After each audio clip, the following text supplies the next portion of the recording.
हमारी पाठ्य पुस्तक गुंजन हमने ये स्टार्ट कर रखी थी। पाठ चल रहा था हमारा जीवन का लक्ष्य। इसके हमने यहाँ तक लिखित प्रश्न तक कर लिए थे। अब हम करेंगे आशय स्पष्ट कीजिए, ये वाले करेंगे। देखिए, सबसे पहले है उनके चरित्र की आभा उनके व्यक्तित्व में झलकती है। ठीक है, तो इसका हम करेंगे।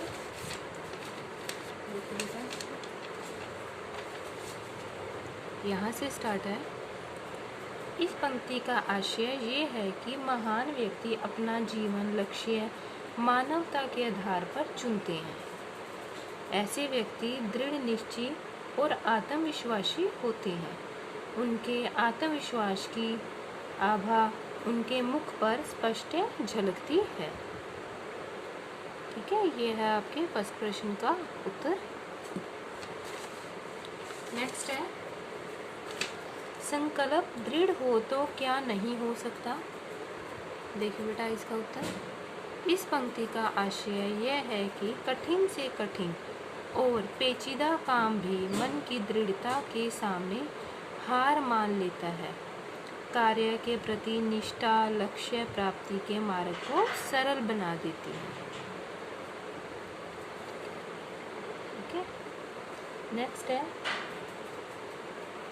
लक्ष्य की मंजिल बन जाएगा। लक्ष्य ही मंजिल बन जाएगा। इसका उत्तर देखें। इस पंक्ति का आशय यह है कि लक्ष्य को प्राप्त करने के लिए ईमानदारी दृढ़ निश्चय और निष्ठा भरे कदम मंजिल की ओर बढ़ते जाएंगे। ओके, अब आगे है, देखो, ये है गद्यांश। इस जो गद्यांश दे रखा है पठित पद्यांश, इसी में से ही उत्तर हमें करके चुनकर देनी है। ये पाठ है। देखिए, पहला प्रश्न है, मंजिल का चुनाव क्यों जरूरी है। मैंने बेटा ये रीड कर रखा है, इसी में आंसर से निशान लगा दिए, आप समझ जाएंगे। मंजिल का चुनाव क्यों ज़रूरी है। जीवन में सफलता के लिए अपनी मंजिल का सही चुनाव सही समय पर चुनाव अत्यंत आवश्यक है। तो ये इसका उत्तर है। नेक्स्ट है, आगे देखें। कोई भी कदम उठाने से पहले क्या विचार करना चाहिए। कोई भी कदम उठाने से पूर्व विचार अवश्य करना चाहिए कि आखिर हम चाहते क्या हैं।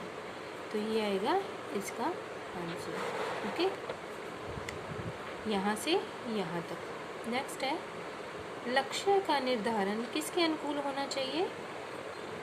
लक्ष्य भी रुचि के अनुकूल ही होने चाहिए। तो यहाँ से यहाँ तक ये इसका उत्तर होगा। आगे देखें,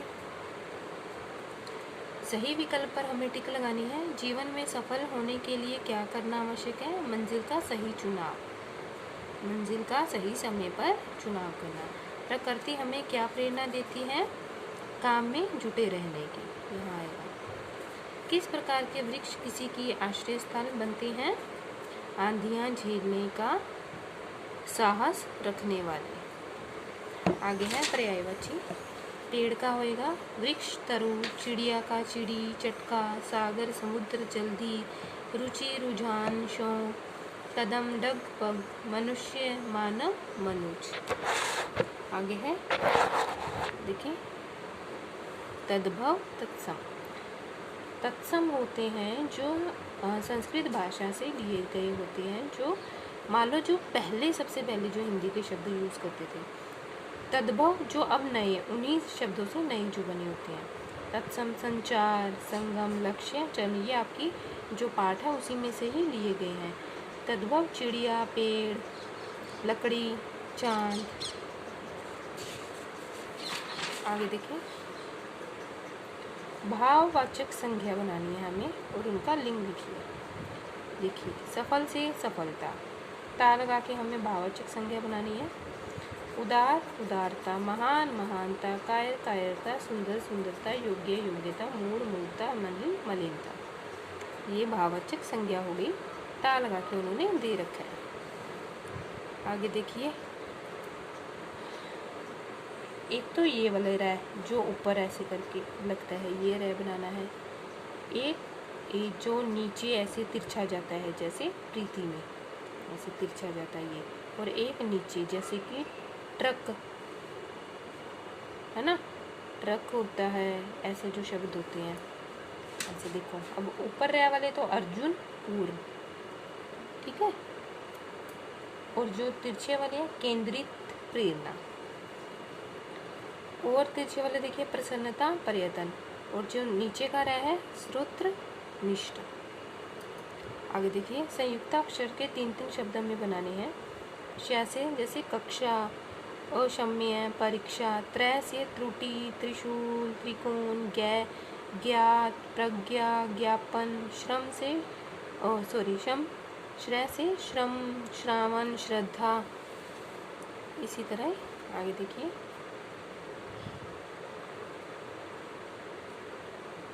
विशेषण और क्रिया विशेषण वाले शब्द समूह अलग करने हैं, जिनको मैंने अंडरलाइन कर रखा है बेटा। एक तो ये वाला, ये कौन से शब्द हैं? विशेषण शब्द है ये, और जो बच गए ये क्रिया विशेषण है। इनमें क्रिया हो रही है, देखो धीरे धीरे चलना, चलना क्रिया हो गई, धीरे धीरे क्रिया विशेषण। बहुत खाना, खाना क्रिया हो गई, बहुत क्रिया विशेषण में आ गया। अचानक गिरना क्रिया विशेषण में। उसी तरह बूढ़ा व्यक्ति, बूढ़ा उसका विशेषण हो गया व्यक्ति।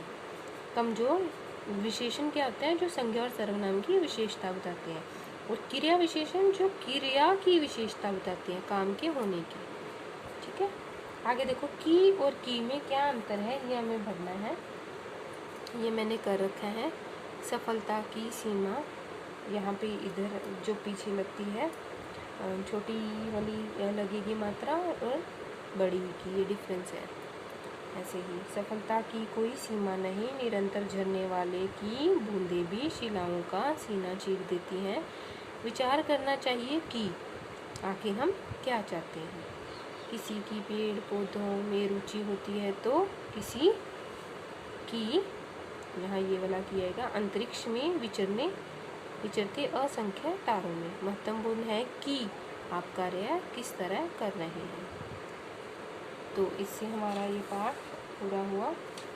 मुझे लगता है एक क्वेश्चन छूट गया शायद, हाँ ये वाला, सॉरी बेटा, ये लक्ष्य प्राप्ति के लिए किन गुणों की आवश्यकता होती है, मूल्य पर प्रश्न था, ये छूट गया, ये कर लेते हैं। देखिए लक्ष्य प्राप्ति, देखिए लक्ष्य प्राप्ति के लिए सतत परिश्रम, लगन, धैर्य, समर्पण, विवेकशीलता, आत्मविश्वास, प्रतिकूल परिस्थितियां का डट कर सामना करने की हिम्मत आदि गुणों की आवश्यकता होती है। ये इसका उत्तर है। ये रह गया था, मिस हो गया था, कंप्लीट हो गया। तो इससे क्या हुआ, हमारा ये पाठ हमारा कंप्लीट हो गया है, जीवन का लक्ष्य। ठीक है, तो उम्मीद है कि आपको बेटा ये वीडियो पसंद आई होगी, आपकी इससे काफ़ी हेल्प मिल सकती है आपको काम करने में। Thank you.